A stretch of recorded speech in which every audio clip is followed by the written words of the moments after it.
All right, so welcome back, everyone, to the first deep learning theory seminar of the semester. So a great way to kick it off, we have, I think, one of my favorite authors to read from, so it's Jonathan Siegel. So Jonathan is an assistant professor at Texas A&M, and before he was at Penn State. To be honest, I think the best way to summarize my lens on Jonathan is, to be honest, is a really influential approximation theorist and deep learning theorist, I guess, of our generation. I assume we're roughly the same age. So yeah, so it's a great way to start the semester, and after you. So he'll be speaking about a quite an exciting topic. I think it's extremely interesting about constructing symmetry-preserving neural network models. So some structured deep learning today. So after you, can't wait to hear about it, honestly. Yeah. Yeah. Thank you very much for the invitation and the introduction, and thank you all for your attention. Yeah. So today I'm going to talk about different methods for building, symmetries into neural network models, and this is joint work with a bunch of people. Nadav Dim, who's at Technion, Hannah Lawrence, graduate student at MIT, and then Sneer is one of Nadav's students, and Syed and Aditya are both my students. Yeah, and so let me begin here. So just a brief introduction, and then I'll talk basically about two different methods for building symmetries into neural networks. One of these is to actually, build it into the architecture. And as an example here, I'll look at a fairly popular permutation variant architecture called deep sets. And then I'll also look at a different method called weighted frames for taking a non-invariant architecture and making it invariant. And then finally, I'll conclude with some simple experiments demonstrating kind of the usefulness of these methods. But to begin, let me just start by saying, of course, neural networks have been widely applied to scientific problems recently. Probably most famously, AlphaFold, right, for protein folding. But there are of course many other applications to modeling quantum systems or predicting materials properties. And in chemistry and biology, people are starting to use these a lot. And in a lot of these methods, the way that things essentially work, right, is you have some molecule, right, or some material, and you would want to predict some property of it, right, from data. And you're gonna try to predict this or learn this property using a neural network. In order to do that, right, you need to pass the structure of the material, right, the structure of this atom into your neural network. And the way this is often done is by passing just a list of the positions of the different atoms in this molecule into your neural network, right? So the input to your network here is just a list of positions of atoms. And when you do this, there are a lot of symmetries in the problem, right? So, the physical laws, right, the nature's laws, right, the ground truth typically satisfies some symmetries, like, if you translate all of the molecules, right, or if you translate all the atoms, right, it's the same molecule. So should have the same properties. If you rotate it, right, again, it's the same molecule. So it should have the same properties. And then depending upon the situation, there may be a variety of different symmetries that show up, and this is all, of course, application dependent. In some situations, maybe things are at rotation invariant, but not reflection invariant if there's some kind of parity that's important. And so it's, we want to be able to consider all of these different symmetry groups depending upon the different applications. Another important symmetry group is that permutation of identical particles um, is things are typically invariant under that as well. So we want to build these symmetries into our neural network model if possible. But there's another aspect which is also important, which is continuity. So the ground truth is typically also continuous. So if you perturb, I mean, this maybe is not always true in every application, but if you slightly perturb um, the positions of the atoms, right, the properties of your molecule should not drastically change. Um, and so we would basically, the goal of this talk is to talk about, well, how can we build both symmetry and continuity into neural network models, right? So how can we build neural network models where we can be sure that the functions they represent satisfy these symmetries and also are continuous? Can I ask you like a silly question? I mean, just at the beginning, just Sure, sure. else might have the question. Um, Yeah, so when you say symmetry, I mean, I assume you'll probably make it like precise in a moment, but what kind of group actions are you thinking about? Like, can I have any kind of Right. Well, be clear so what I'm big going, and yeah. small? That's a good question. And so, how to do this exactly is going to depend on your group action. And the ones that I'll consider in this talk are permutations and orthogonal transformations and rotations. Cool. Right. So, yeah, we're going to specify to specific group actions. Translations are pretty easy to deal with in a sense because you can just, shift everything to the origin. In the language that I'll later introduce, this is basically there's a very nice continuous canonicalization for translations. But the others are, or rotations, orthogonal transformations, and permutations are more complicated. Yeah, cool, cool. So yeah. And to be specific, what I'm going to consider is the input to my neural network is going to be some point cloud, right? So it's going to be a list of endpoints in RD. This is going to be the input to my network, and the actions I'm going to look at are, well, you can rotate or apply an orthogonal transformation to this point cloud. By that, I just mean you rotate all the points, right? Or this is what you would think of as rotating the whole point cloud. And also, I'm going to kind of think of this as being, say, a cloud of identical particles, right? So the order in which I present the points to you doesn't matter. This is encoded via the action of the permutation group on this point cloud, right? By permuting the different points. Of course, you can also consider, and in many cases, it'd be interesting, right, to consider the combined action of rotations and permutations, but I'll actually stick to each of them individually in the talk, and you can combine these techniques to also get something for this combined action. But yeah, so this is the kind of the setting I want to look at. You have a cloud of points, and the actions you're considering are rotations or orthogonal transformations or permutations.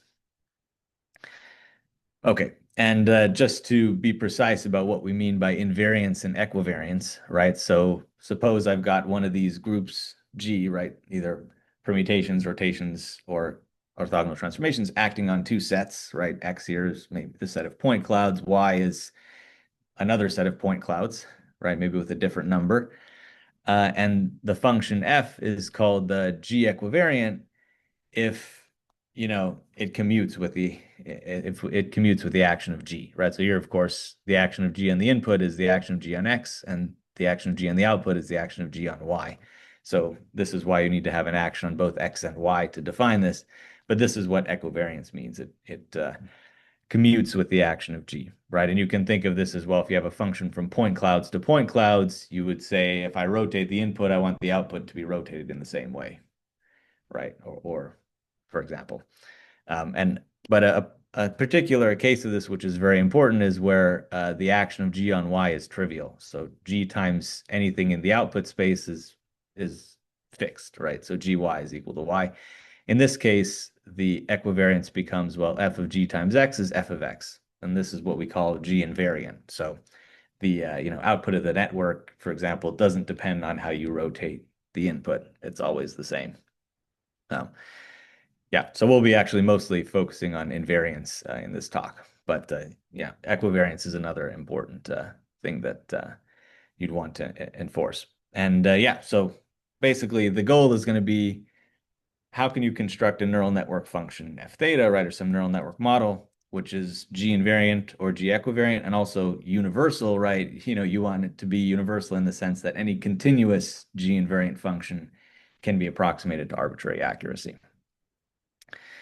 Okay, so this is an important problem, and it's been studied quite a bit in the literature. This field is called like geometric deep learning, and there are a couple of ways. There are numerous different ways of doing this, but two prominent ones are, well, first of all, you could design a special neural network architecture which parameterizes invariant functions, right? Which so that no matter what the values of your parameters are, you always get an invariant function. And some examples of this are for permutations. You have there's this deep sets architecture, which I'll talk about later, and there are also transformers, which a certain version of transformers, if you remove this positional encoding, are permutation equivariant. For rotations and orthogonal transformations, it's more complicated to construct these. These are called tensor field networks, but and things are a bit more complicated. But for permutations, there are good specialized architectures here, and as I'll discuss. Another thing you can do instead of building a special architecture is you could take an existing neural network architecture, which is not invariant, and make it invariant by pre-processing the input and averaging the outputs in a certain way. So these types of methods I'll discuss as well. And then there are also other things you can do, which I won't discuss, but I'll talk about these two methods for constructing invariant neural networks in this talk. Okay, so yeah, let's start out with deep sets or with these permutation invariant architectures. So the deep sets architecture is given in the following way, right? Again, here you've got a point cloud, right? Endpoints in RD, and you would like to construct a neural network architecture which is permutation invariant. So one way of doing this is to say, well, I'm going to apply this feature function phi to each of the points x1 to xn. It's going to be the same phi for each xi. And then I'm going to sum these up, and then I'm going to apply some outer function rho to the aggregated feature map. Okay. And then to turn this into a neural network model, right? Phi and rho here would be parameterized by some neural networks, say some multi-layer perceptrons, right? Some feed-forward networks. And then the parameters of that network are the parameters of your model. Right. So this is obviously permutation invariant, right? Because the sum is the way you're aggregating these representations here is permutation invariant. And it's also going to be a continuous function if rho and phi are continuous. And there are other variants of this where you have a different way of aggregating here. Instead of by summing, you can take the max and things like that. But this is, I think, the most popular instantiation of this is aggregating with a sum. Okay, so this is a way of parameterizing permutation invariant functions. So some key questions are, well, how good is this architecture, right? How good is this? And in particular, is it universal? Can any continuous permutation invariant function be approximated? And beyond that, what approximation rates can be derived for this? So how efficient is this architecture? Even if it's universal, maybe it could be the case that you have to have gigantic networks, phi and rho, in order to get a certain accuracy. Um, so those are the two questions I want to look at. And universality, this is a result that was known before actually, at least in the case d equals 1, it was done in the original deep sets paper, and then in some follow-up work, it was extended to larger values of d. But what it states is basically the following: if you give me any continuous permutation invariant function from 0, 1 to the d to the n, right? So on a cloud of n, on a point cloud with n points, then as long as my embedding dimension n here, right? So this capital N is the dimensionality of the output of phi, right? So this is like the feature dimension that you're mapping into before you aggregate. So as long as that embedding dimension is large enough, you can find continuous functions phi and rho that approximate f to arbitrary accuracy. And then by further approximating these by neural networks, you will obtain the universality. Um, yeah. So basically, deep sets is universal as long as your embedding dimension is large enough. And an interesting question actually is, well, how large does it actually need to be? This is actually open. This is an open problem, which I think is pretty interesting for at least for d bigger than 1. And the partial results that are known are, well, so when d is equal to 1, the problem's been resolved. It turns out you can get universality if your embedding dimension is equal to the number of points, and you also need that embedding dimension for universality. But for d greater than 1, the best upper bound we have is that 2nd plus 1, an embedding dimension of 2nd plus 1 is enough, but we don't have any lower bounds beyond what you get in when d is equal to 1. So this is kind of an interesting, essentially a topology question. What is the actual minimal embedding dimension you need for deep sets to be universal? But okay, so this is not too bad, this embedding dimension 2nd plus 1. It doesn't grow exponentially with n or d or anything. So it's not too bad. And so essentially deep sets with a moderate embedding dimension is universal. But what about approximation rates, right? So how large do these networks phi and rho have to be in order to approximate a given target function to a certain accuracy? So we'd like to go beyond universality and talk about quantitative approximation rates. And of particular interest as well, if we how do those approximation rates compare with just a standard MLP, right? So do you suddenly get worse approximation rates by restricting your architecture in this way to make it permutation invariant? Um, of course, in order to talk about this problem of approximation rates, you need to make some additional assumptions on the target f, on the target function f, right? And so in this talk, I just want to look at the assumption that f is Lipschitz. Um, so this just means that essentially the gradient is bounded by one. Okay, you can look at more general function classes, but actually we've only solved this problem when you look at smoothness up to order one. So the technique can probably be generalized, but we haven't done it yet. But so in this talk, let's just consider f being Lipschitz. This is one of the maybe simplest, most natural assumptions you can make. And then what approximation rates can be obtained. And let me mention that the methods that are used to prove universal approximation don't really give approximation rates because in that theorem I showed before, you don't really have any control on the rho and phi in terms of f, right? So you would need to get control on these functions rho and phi in terms of the smoothness of f, and so these methods don't lead to rates. Can I ask a question here? Um, If yeah, it's yeah. just yeah, I was actually waiting to like yeah, anyways. Um yeah, so here when you talk about Lipschitzness, I guess you mean in like for example the Euclidean norm, but or does it matter? Do you consider like a quotient metric under the group action or something?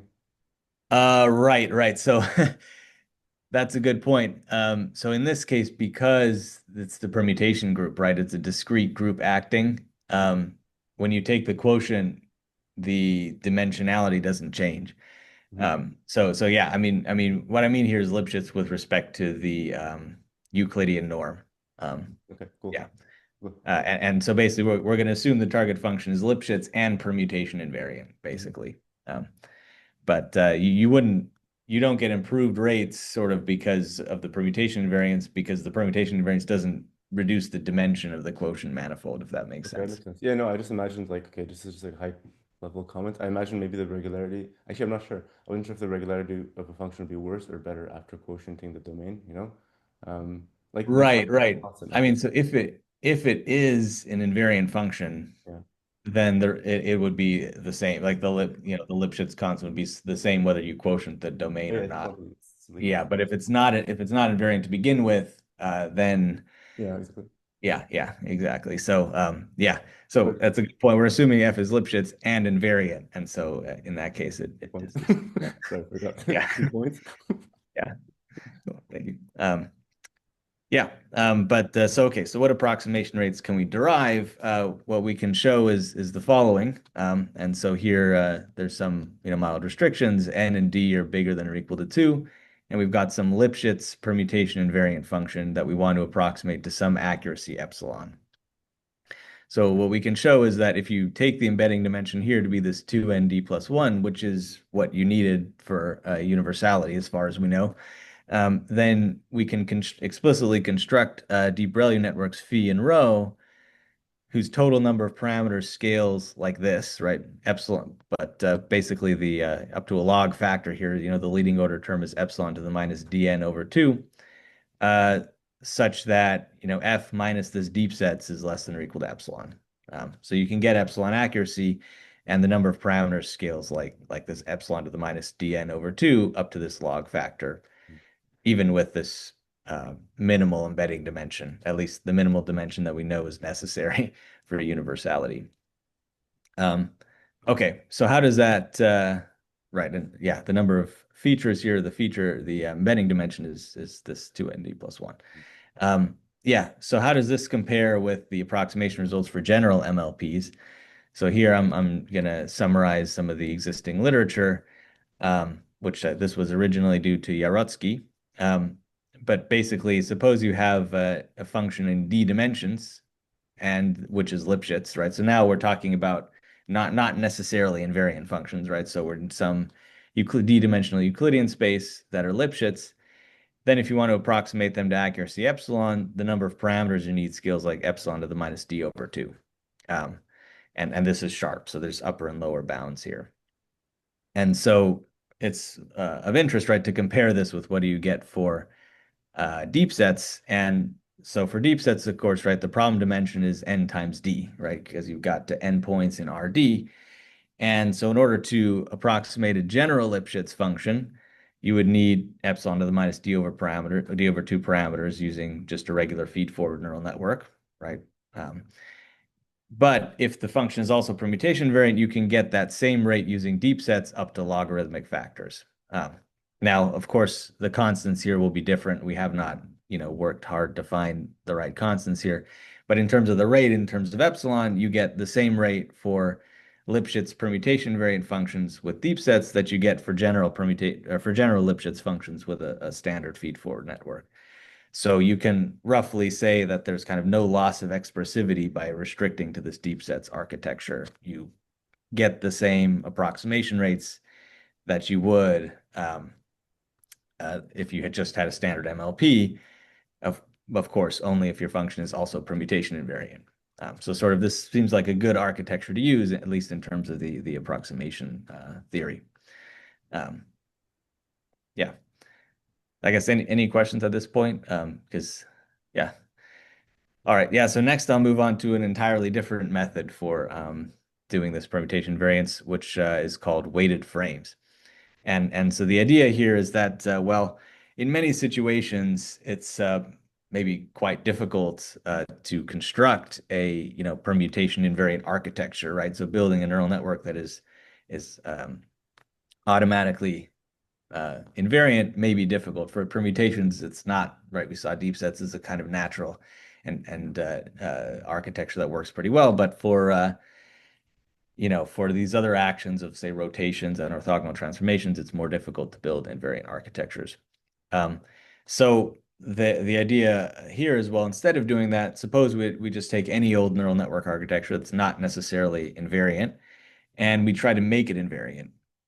And one simple way of doing this is to say, well, instead of applying this network to my input x, I'm going to apply it to rotations of x and then average over all rotations, right? So I'm gonna take this group averaged function f, where I average over all possible rotations of the input, and of course, um, yeah, and so this is, of course, by definition, an invariant function.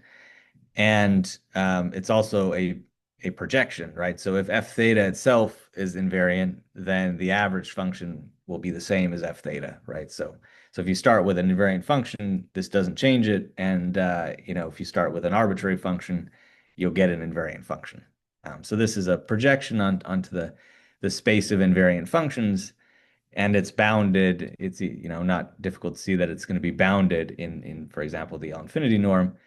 And you can conclude from this that if f theta is a universal architecture, so if you can approximate any continuous function with f theta, then the average function can approximate any continuous invariant function. Okay.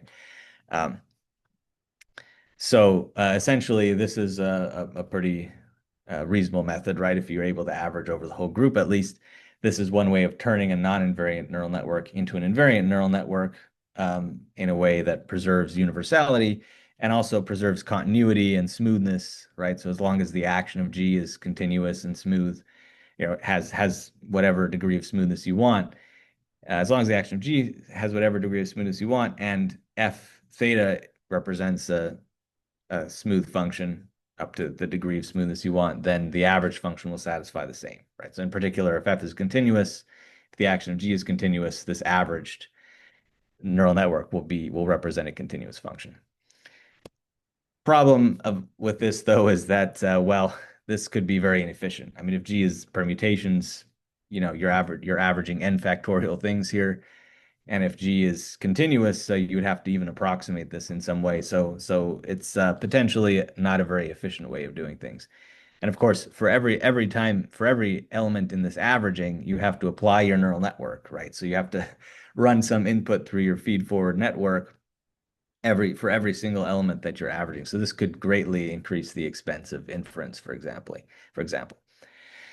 So we want to look for alternatives to this that are more efficient. And one thing you can do which is kind of almost the opposite, is called canonicalization.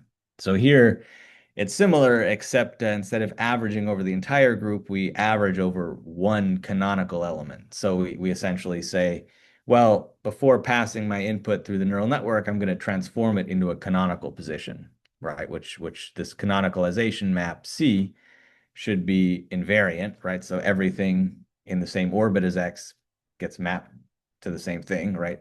So C should be invariant. That'll ensure that this canonicalized function is invariant. And of course, C should also be in the same orbit as X, right? So you have to separate orbits. Basically, this map C of X is something which maps all orbits to a single point that is different for each orbit, right? Maps each orbit to a single canonical element. That's kind of the way of thinking about it, right? You standardize the input before you pass it through your Can I network. ask a question? Like, so Yeah, basically, yeah. like I think, yeah. So basically, C is basically picking something in the fiber after the quotient action. Exactly. Yeah, yeah. Yeah. You can think of it exactly as a map from the quotient space to X, Hmm. such that composing this with a quotient map gives you the identity. Yeah, sure, yeah. Right. So that's exactly that's probably yeah, that's kind of the right way of thinking about it. Yeah, yeah. Um, yeah, and so by canonicalizing like this, you again get this is again a projection onto invariant functions. And so again, if f theta is universal, the canonicalized f theta will be universal for invariant functions. But the smoothness properties are going to be a little bit that's what we're going to talk about, right? Is if f theta is continuous, the canonicalized f theta may not be continuous. So to give a little bit more intuition, I think let me give some examples of canonicalizations for these actions we're interested in.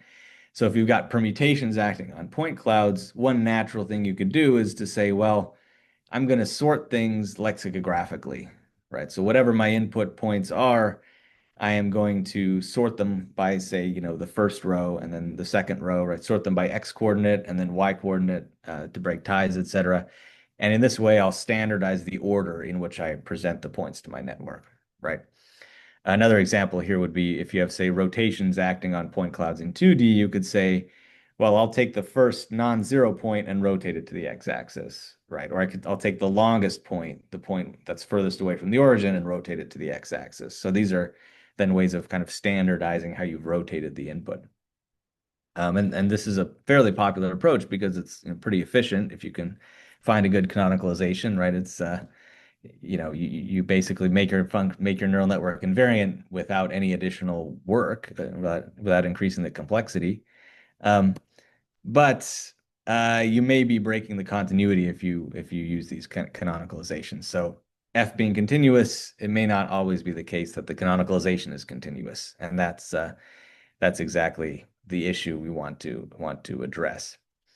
Um, yeah, but Sorry, can I ask? Oh, sorry about sure. that. Yeah, okay, so I can't help but think about the choice issue. So you give a very, examples that have clear structure and maybe you could choose the standardization action. But is there any cases that, you would have to like resort to some kind of like choice assumption in order to choose the canonicalization? I don't know how to say that word correctly. Yeah, Does it make yeah, sense? yeah. No, this is a good point. I mean, yeah, exactly. In these cases, right? So the first one, there's no choice, I guess, but the longest column to the x-axis, you'd have to, well, what if two of them have the same length, right? You'd have to choose maybe say the first one, right? So there are these kind of arbitrary choices that are made. And this actually is exactly related to the fact that you're not going to be able to preserve continuity, if that makes sense. Um, Okay. yeah. So, I mean, sort of situations where these canonicalizations can be done continuously are basically situations where you don't have to make some kind of arbitrary choice like this, if that makes sense. Mhm. Um, Okay. like for translations, you can translate the mean right to zero, right? You have your point cloud, you take the average, translate that average to zero, this is a continuous canonicalization, and here you don't really have to make any choices, right? It's kind of, but for these examples, as we'll see, they're not continuous, and that's exactly why this kind of arbitrary choice is coming in. Yeah, Can I ask a Okay. question like related to? Um, sure. yeah. So basically, so just an intuition. So would a such a C exist only if you have like if the initial space is like a universal cover under the action? Like, because you have this like lifting property. Right. Yeah, I mean, right. So this is basically the way we think about it, right? So you have you take the canonicalizations map from the quotient space to X, which such that if you compose with the quotient space, you get the identity, Yeah. right? And basically the question boils down to, does such a continuous map exist? Yeah. Yeah. And yeah, in many cases it does not. Okay, that's Yeah, interesting. that's basically going to be, Cool. yeah. Yeah, exactly. That's really interesting, actually. Cool. Yeah. Um, Yeah, but so let me also talk about another generalization of this, basically a generalization of both this group averaging and canonicalization, which was introduced called frame averaging. And so here the idea is basically, well, instead of averaging over the whole group or averaging over a single element, you choose some subset of the group that depends on your input X, right? And average over that. And you require this subset to be equivariant in the following sense, right? So f of g times x is g times all the elements in f of x. And using this, you construct an invariant function by averaging over this subset f of x for each input x. So of course, if f of x is the whole group for all x, then you get group averaging. And if f of x consists of a single element, then you get a canonicalization, right? So this is kind of a generalization of both of these. One thing to note here, though, is that at least in the original way they defined it, the average here is an equally weighted average. Um, and so that we'll see is makes things not is a bit restrictive. But yeah, so then you can ask, well, how does frame averaging work with this preserving continuity and stuff? Um, okay, so next let me just start with a fairly trivial proposition, which is that if you do this canonicalization, then you preserve the continuity of the input function if and only if your canonicalization is continuous, right? So basically the question is, can we construct these canonicalizations in a way that's continuous? And in many cases, in some cases you can. For example, if you have the permutations acting on just Rn, right? So if D is 1, you're just permuting real numbers, you can actually just sort them, right? Sorting is a continuous canonicalization in that case. But if you increase the dimension now, you look at, endpoints in 2D, then lexicographic sorting is not continuous anymore. Basically because small perturbations in the first row can change the order, but the points may then be far away in the second row. So this lexicographic sort is not a continuous canonicalization, and rotating, say, the longest vector to the x-axis is also not a continuous canonicalization for this action of rotations on point clouds, because what if there are ties, right? So small perturbations in the input point cloud can change which vector is longest, and so can change which one gets rotated to the x-axis. So these examples are not continuous. Maybe there are some better canonicalizations you could choose which are continuous. However, things are pretty limited. So can a continuous canonicalization exist for these cases we're interested in? And it turns out that the answer is often no. So if you have the action of permutations on point clouds, then you can only have a continuous canonicalization of D as 1. So the sorting in 1D is continuous, but then once you're in higher dimensions, there's no continuous way to canonicalize the input. And then for the actions of rotations and orthogonal transformations, there is a continuous canonicalization if the number of points is less than or equal to the dimension for orthogonal transformations and strictly less than the dimension for rotations. So if you have a small number of points, you can canonicalize for rotations and orthogonal transformations. But if the number of points is bigger than the dimension or bigger than or equal to the dimension, then you cannot canonicalize anymore. So there's kind of a limit to what you can do with these canonicalizations. They typically actually have to destroy the continuity of your neural network function. Can I ask like, a stupid question again? So Sure, sure. I have like a lot of questions. I think it's a super interesting topic. Um, yeah. So actually, just one question. So like when you talk about continuity here, would there be any more hope of like actually many of these things becoming continuous if you quantify that with respect to the quotient metric? because then you cannot really jump around. Um, well, You know? so I mean, yeah, the thing is that It's much smaller, you know? yeah, so the thing is that I mean, you are ultimately you get an invariant function right after you canonicalize. So even on the quotient space, it's not continuous, right? So you can have you can have orbits that are really close, but then one of them gets canonicalized to two, but they get canonicalized to two different places, if that makes sense. Mm. And then because your original neural network may not have been invariant, it maps those two orbits. After you canonicalize, it maps those two orbits get mapped to very different values. Mhm. That's essentially Okay. the issue, right? Like, yeah, like I mean, in this rotation example, um, if you look at things modular rotations, right, and then you kind of change the barely change the lengths of two of these vectors, right? The way it gets canonicalized gets suddenly changed Mm. as one gets longer than the other. So you can have two orbits that are close, but they get canonicalized to very different places. Mhm. And that, yeah, yeah. So, yeah, unfortunately, yeah, Interesting. Okay, that cool. that can happen. Yeah. Um, Okay, cool. um, yeah. So, and then you may ask, well, what about this frame averaging, right? Can this improve things?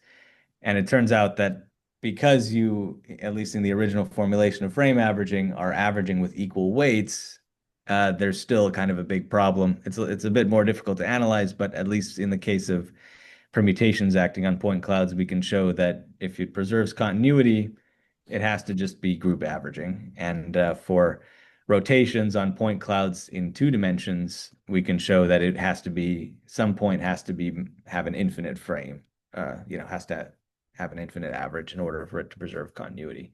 So there's no finite unweighted frame that preserves continuity. So in order to deal with these issues, the idea that we considered is basically what we call weighted frame averaging. And this was, I mean, this was actually tested empirically before we analyzed this in this paper by Pozniakov um, and Serioti. And basically, the idea here is very simple. We just instead of taking an unweighted average in that frame averaging, we just allow there to be weights in this average. And so the way we define this is we say, well, a weighted frame is a map that takes my input X not to a subset of the group, but to some probability distribution over the group. And given a non-invariant function F, we take a weighted frame average by saying, well, given my input X, I average F with respect to this probability distribution. And so typically this, we want these F of X's to have finite support for every X, right? For every input, we only average over a finite number of things. And so practically what this means is that basically you're allowed to take a weighted average of different rotations of the input. Um, yeah, so it's essentially the same thing as frame averaging, but we allow, instead of things being unweighted, we allow weights to be, we allow the incorporation of weights into this averaging. And there it turns out things are a lot better. So for the action of permutations on point clouds, we can construct a weighted frame of size n to the 2 times d minus 1, which preserves continuity. So this is better than n factorial, but still quite big. And for the actions of SOD and OD, we can construct a weighted frame of size n to the d minus 1, which preserves continuity, which is at least finite, which is finite, but, of course, n to the d minus 1 may still be quite large. So in practice, when we implement these, we have to essentially sample from these frames empirically. We don't exactly average over n to the 2 times d minus 1 elements. We sample from this probability distribution to form an empirical average. And same thing for this SOD and OD. Yeah, so we can get much smaller weighted frames that still preserve continuity, but they're still pretty large, maybe too large for them to really, at least too large for them to be implemented exactly.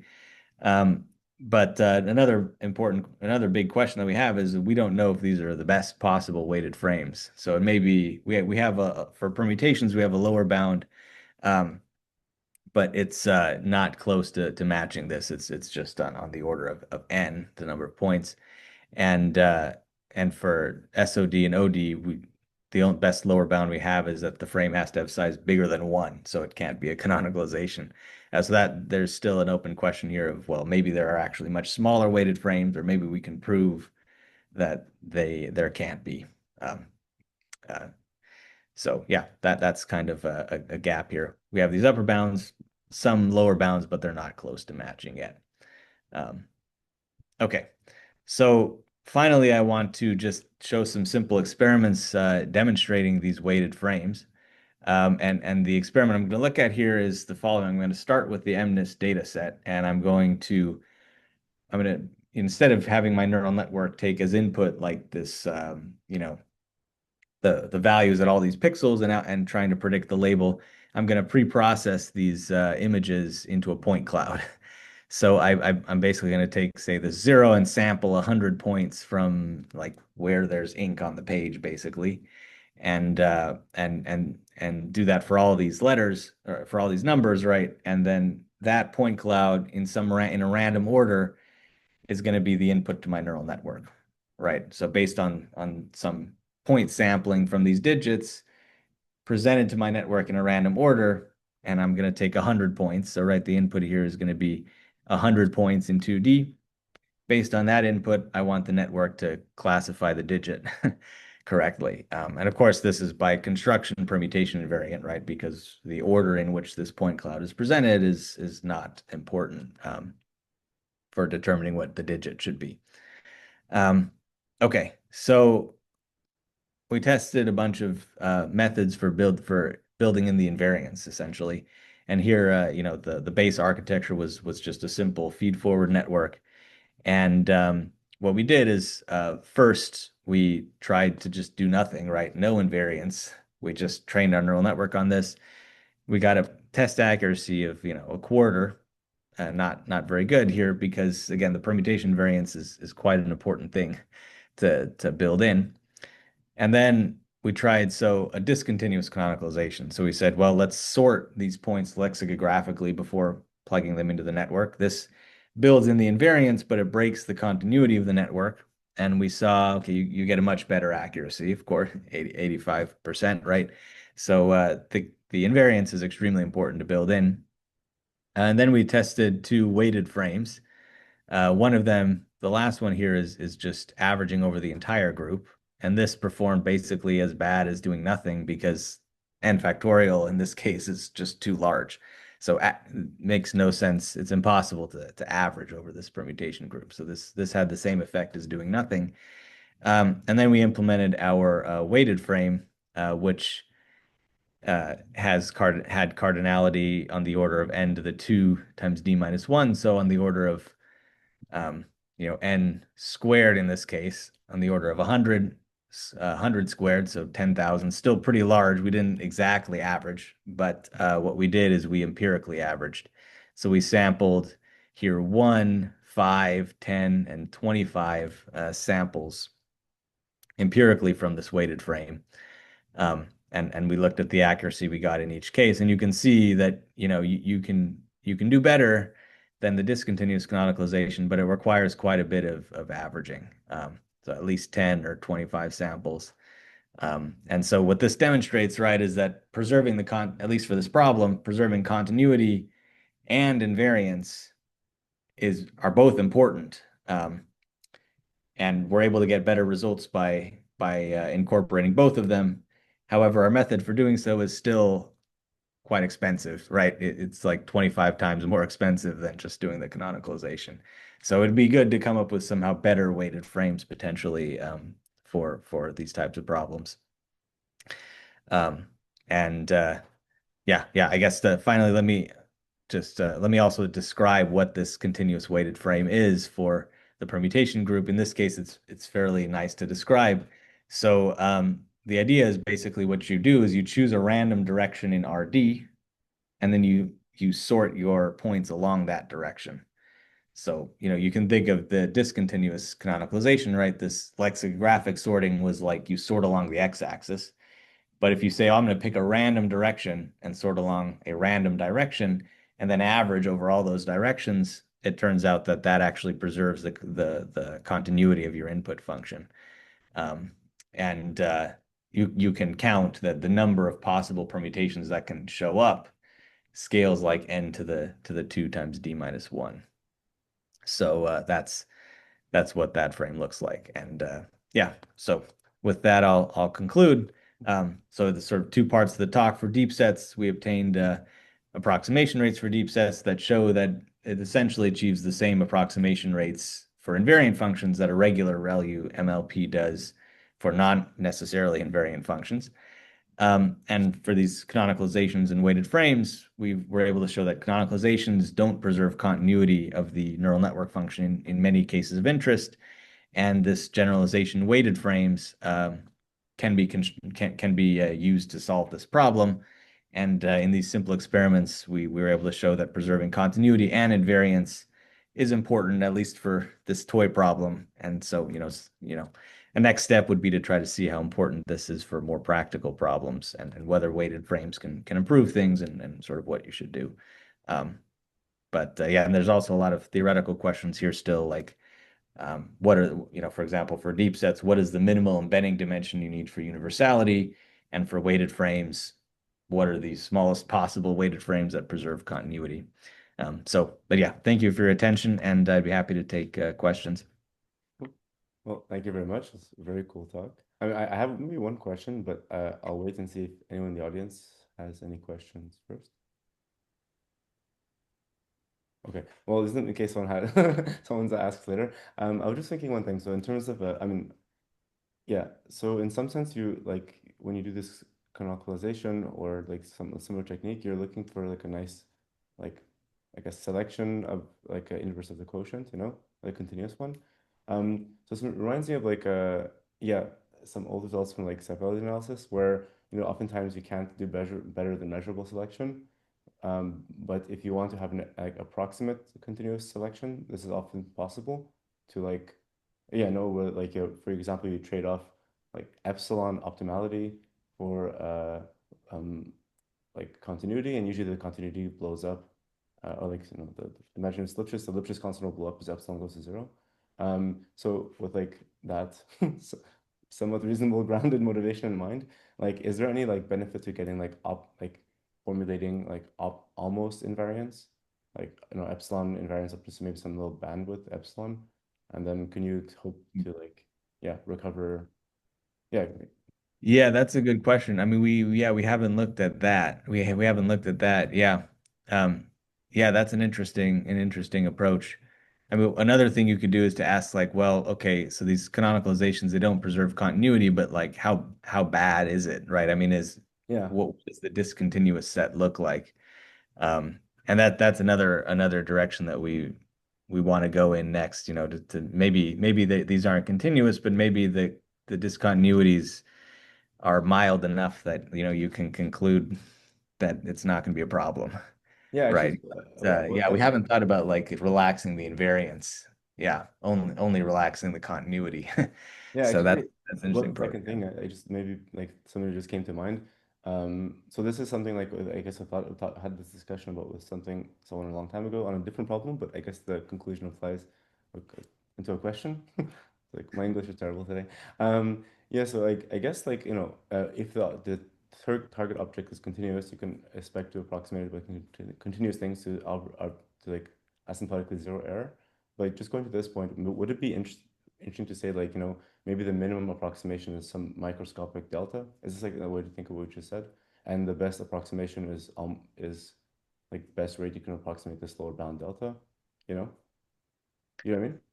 Like maybe Right, you don't need right. a point like 10 to the negative 20 accuracy is the best you can do because it's a separation between these orbits, but maybe that's fine instead of zero. Right, right. Yeah, I mean, so even with the discontinuous canonicalization, you can still approximate any continuous function arbitrarily accurately, actually. But Yeah. essentially your neural network needs to learn that kind of if you have two orbits that are close but they're canonicalized differently, that these two things should have the same value. Yeah. So the discontinuity results in, I think, more data being required somehow to teach your neural network. Hmm. You have to teach the neural network to correct this discontinuity. because so this canonicalization will not be discontinuous for any f, right? It's like so Yeah, yeah. that makes sense, right? You're saying if f being continuous doesn't guarantee that this will be continuous, but it's possible, if f is continuous and kind of undoes the discontinuities of the canonicalization, it still could be continuous if that makes sense. So it's sort of like having a discontinuous canonicalization doesn't break the universality, if that makes sense. Yeah, that makes sense. Yeah. It's Okay, still that's universal, but it may require somehow, and this is we're not really sure if it's necessarily that bad to have a discontinuous canonicalization. yeah. Um, Maybe the neural network will be able to figure out, we'll learn that it actually will learn how to undo that discontinuity, if that makes sense. Maybe, Uh, maybe. Yeah, so I think about this, but anyway, these are just two things that came up in my mind when I talk.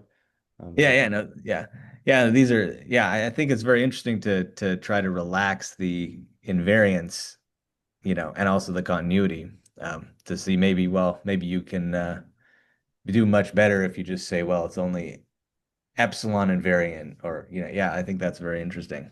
yeah, But yeah, we haven't explored that yet. maybe just one last question. Like since this, so you made this one little comment at one point earlier in the talk that some of the proof techniques are fundamentally different, or maybe I misunderstood. But Oh, yeah, yeah. are there any like yeah, what does that look like? You know, Yeah, like so for can this you deep imagine? sets method, yeah, yeah. So basically I mean, what we did is we just explicitly constructed these networks phi and rho. Okay, So okay, I see. yeah, essentially that's exactly what Oh, it is. interesting. Yeah, we say, okay, you have a Lipschitz function f, and then based on that, you sort of partition your domain appropriately, and then explicitly construct these networks phi and rho that approximate it. Okay, okay, cool, Yeah, cool, yeah. cool. So we don't like say, okay, we have this universality results. We don't say, okay, we find some continuous phi and rho and then approximate those. Mm, We basically just, yeah, we just construct them directly as ReLU networks. Yeah. cool. All right, cool, cool. Yeah, and personally, I think this was a really interesting talk. So thanks for having us. Thanks for joining us. And yeah, I guess I'll definitely keep an eye out for like the next like all the future papers about this topic. So yeah, thanks again. And if anyone has any last questions, please jump in. Okay, no, cool. All Yeah. right, Yeah. so Thank you see you very around. much. And yeah, if you guys have any questions in the future, feel free to send me an email, reach Sure. out. Be Yeah, I happy already to. sent the small one actually. Okay, but I'll see All right. you. Cool. Ciao. See you.